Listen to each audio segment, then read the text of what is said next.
Good afternoon, ladies and gentlemen. I would like to thank the Niles Chamber of Commerce for hosting this luncheon. It is very important that we promote leadership, and that is the title and the mission of this event. I look forward to the Village of Niles working very closely with the Chamber on a new program entitled Business Retention. Our senior administrators and department heads, if you would stand, and audience, hold your applause as I introduce them. Our village manager, Steve Veniciano, he's not here, correct? Okay. Village clerk Marlene is ill today. Chuck Osman, community development director. Chuck. Jeff Martinovich, finance director. Bill Shaw, IT director. Marty Feld, fire chief. Louis Tegera, police chief. You guys can stand, if you will. Kelly Mickles, senior services director. Carl Maniscalco, family fitness director. Tony Hollenbach, family services director. Mark Williams, teen center director. Mary Anderson, public services director. Hadley Skeffington Voss, deputy village manager. Danielle Griesick, village attorney. Kathy Thackey, assistant to the village manager. Katie Darr, human resources. Ross Clicker, economic development coordinator. Pat Byrne, assistant liquor commissioner. Mitchell Johnson, communications and multimedia coordinator. I thank you for your hard work, and I appreciate it in the future.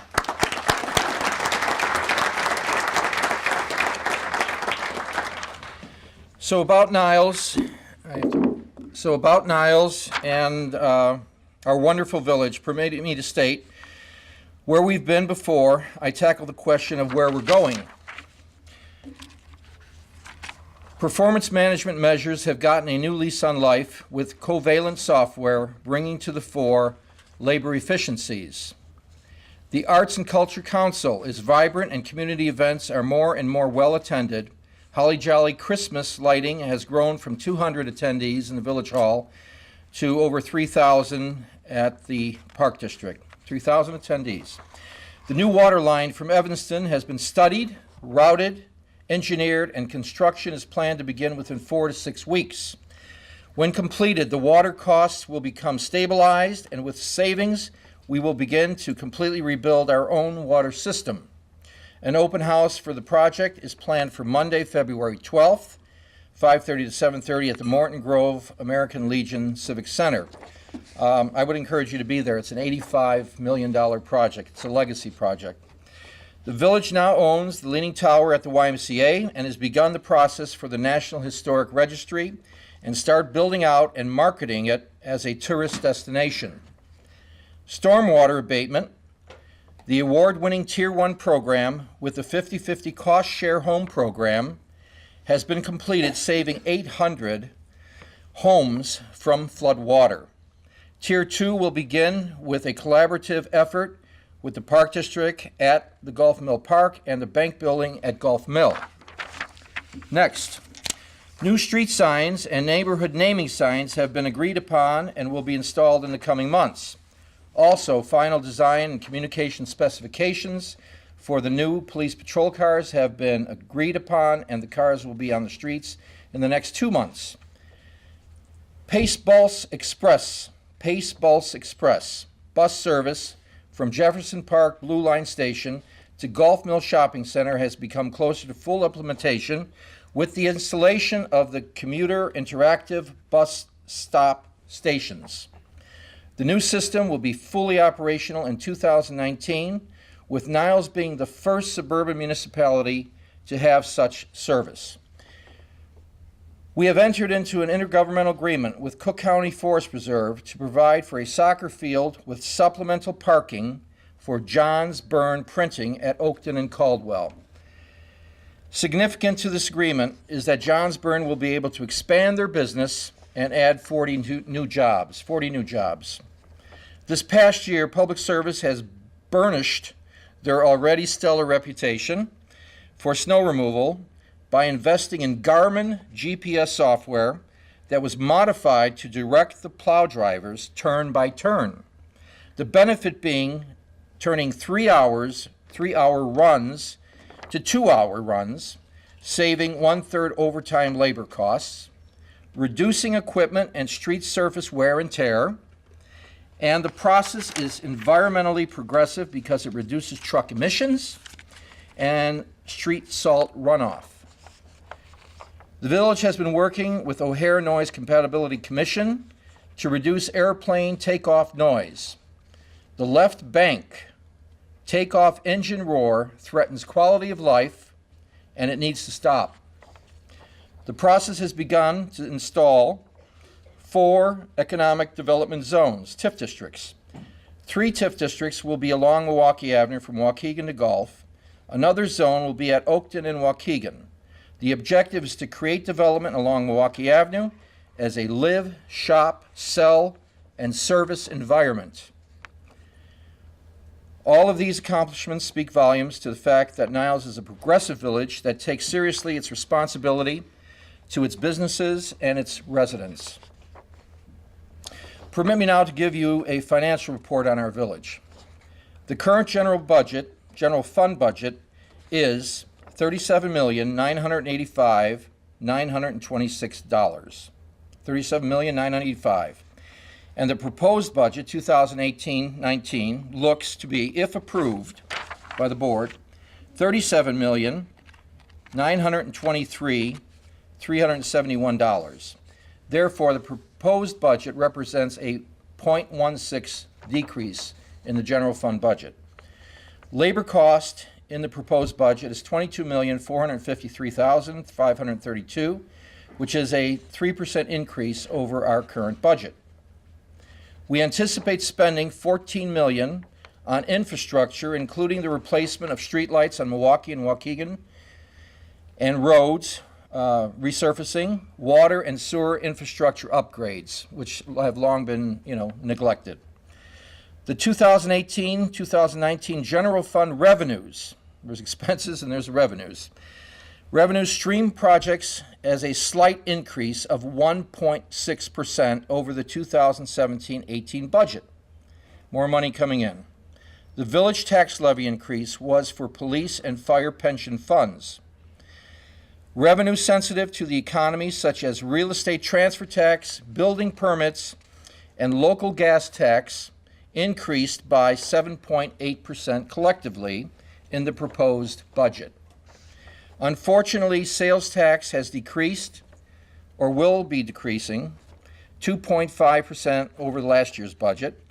Over the past 5 years, sales tax revenues have stayed on average the same, but hasn't seen any real growth. The state of Illinois has burdened municipalities with fees and decreased its income tax sharing ratio. They put a fee and they took away our income tax sharing. The cost to our budget is $360,000. Thank you, state of Illinois. The above shows that the village is doing more with less through reprioritization. Still, each month, the village spends $4 million on payables and $3 million on labor costs. We are trying to decrease labor costs and the cost of goods. The savings is only part of the equation. What is the most important to Niles is providing the best services through revenue enhancement. We have to grow our stream of income.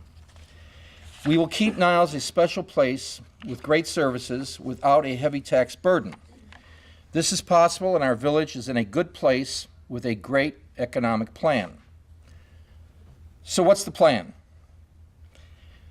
The first step in creating the plan is to acknowledge some new and some long-held realities of economic vitality. New and long-held realities of economic vitality. Sales tax, point 1. Sales tax is non-growth or declining because of less disposable income and due to internet sales. Next, future shopping environments will be recreation-oriented. Big box stores will not all survive, but some, like Walmart, are adapting. Talk is that Amazon will buy Target. Retail synergies are taking place. Shopping in mom-and-pop unique boutiques, stores, within vibrant neighborhoods and near public transportation will survive and thrive. Multi-purpose development, meaning multifamily residential, with service and retail components will thrive. Municipalities need to join forces with developers to create a positive environment with plans and economic incentives that will provide a documented win-win for all.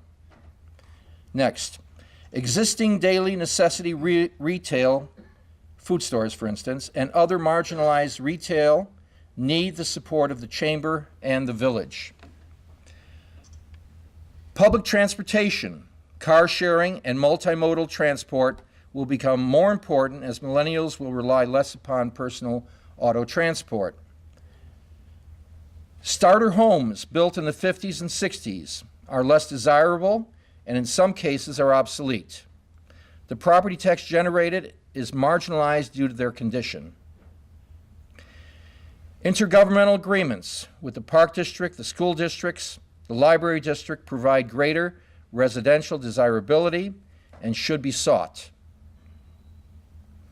Recreation, athletics, and cultural venues are drivers of public participation and the public's satisfaction with their village.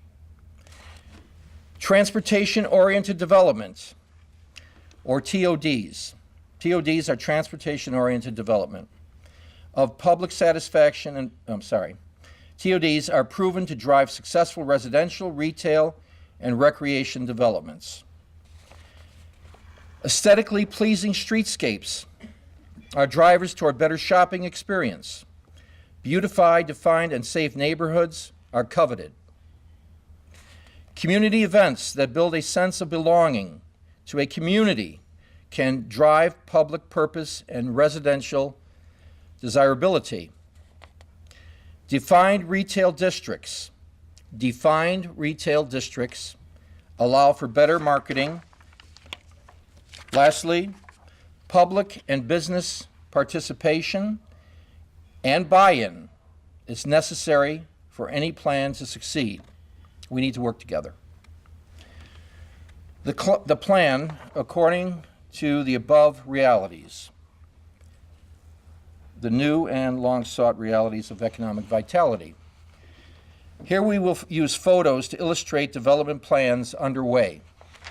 Okay, the first three photos show conceptual drawings of the Touhy Avenue Arts and Cultural Corridor. This TIF district was created 2.5 years ago, is 80 acres with 32 properties of mostly obsolete industrial buildings. The vision is for an entertainment, retail environment with multifamily residences. A large park anchored by the Leaning Tower will stage community events and an entertainment venue for thousands in an outdoor Ravinia-like parkland. It is hoped that a new YMCA will be built and serve as a community center anchor. A business-class hotel is called for. International restaurants will be terraced overlooking the park. We hope to create an artist live-work environment above the restaurants and shops that will provide a 365-day art fair. Finally, the village will begin the study to obtain a metro station stop at the district's eastern edge where hundreds of residential units will be located.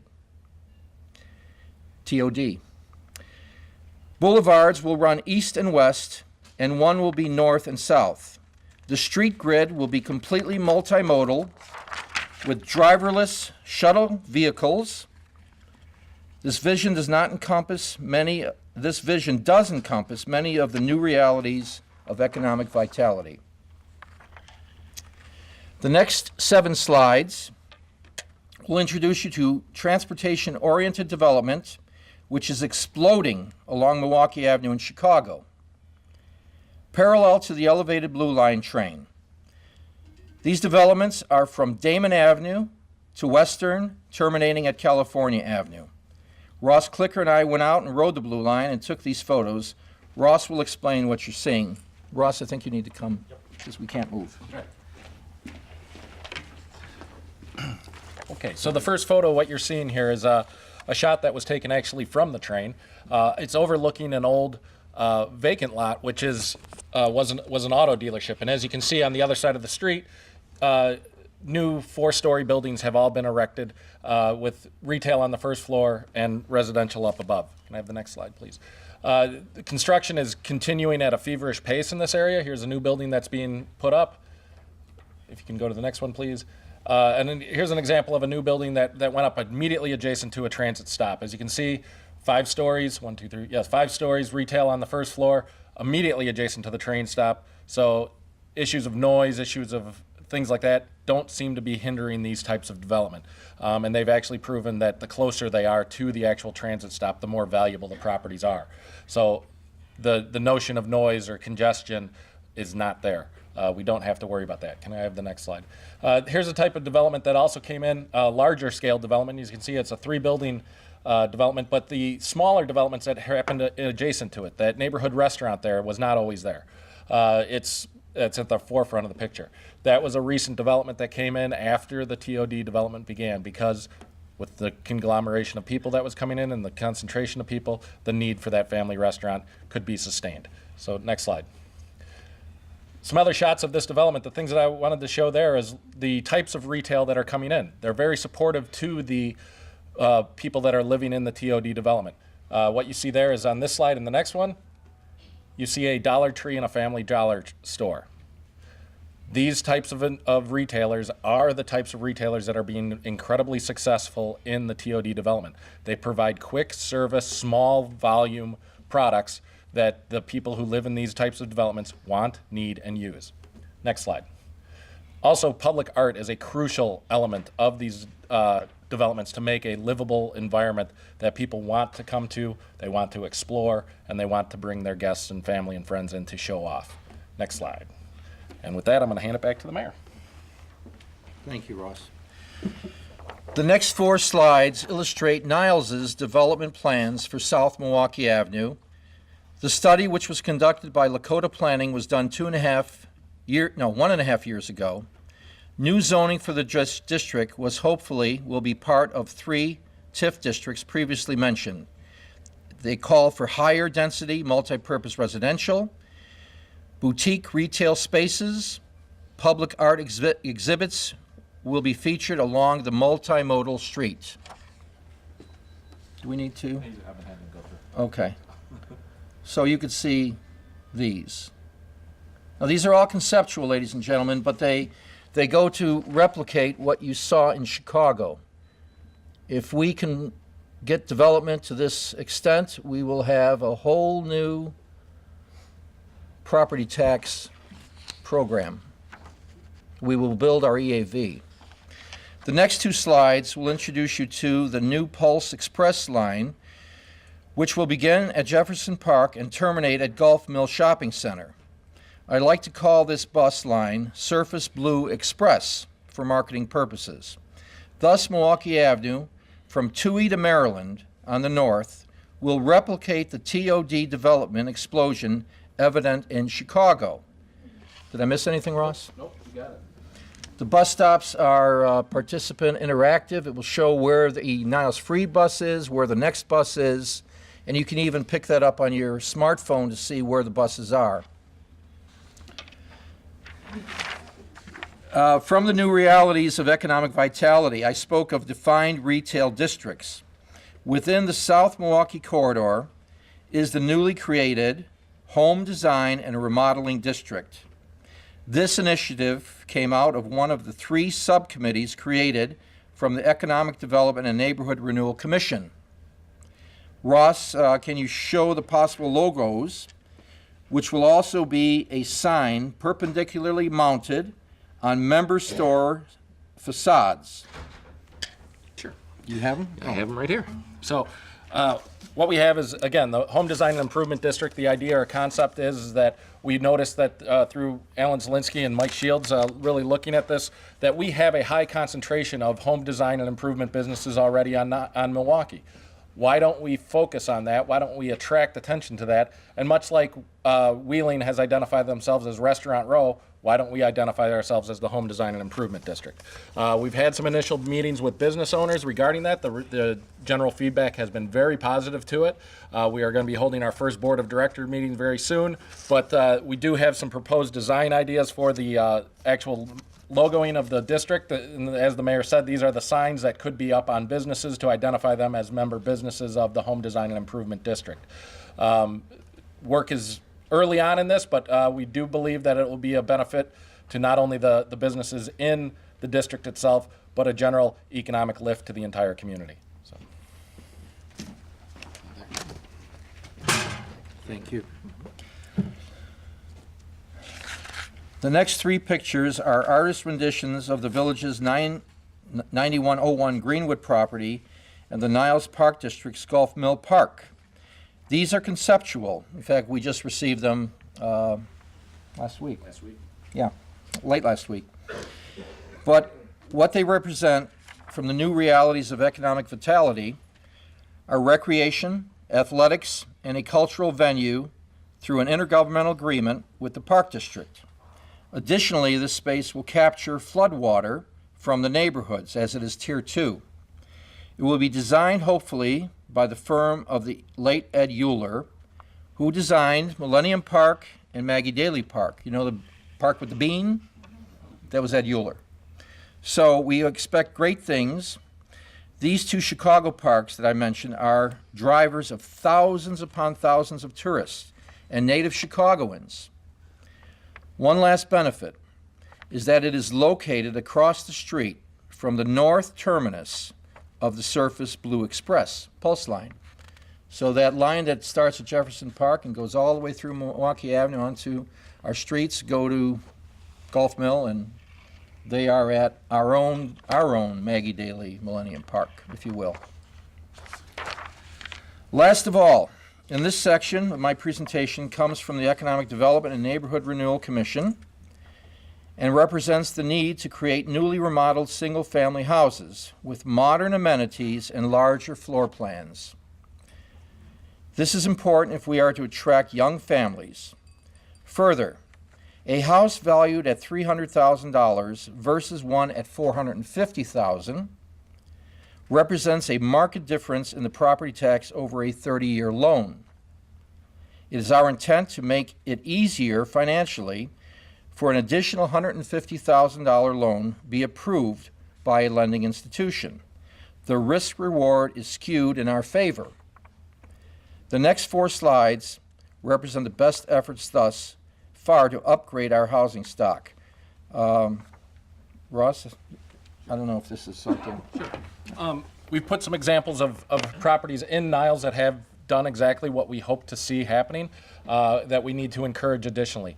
Some have been, as you'll see when you go through, some are single-family houses with a 1-car attached garage. Some have already had a 2-car attached garage, and some had detached garages. But it just shows that the properties can be modified, they can be accommodating to the new modern development patterns, and they can be done in a very attractive manner.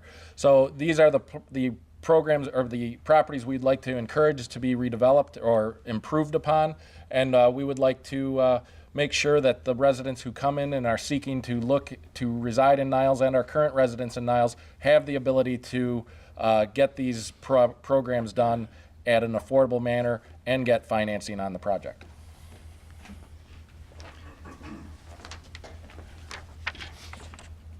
So the 5-year plan is control costs and expand the revenue stream from sales tax and property tax. Got to pay our bills. Along the way, be steadfast to grow the sense of community. Protect and enhance the Niles brand. Rebuild your infrastructure and pay down the pension cost as best you can. And that's the plan. Thank you.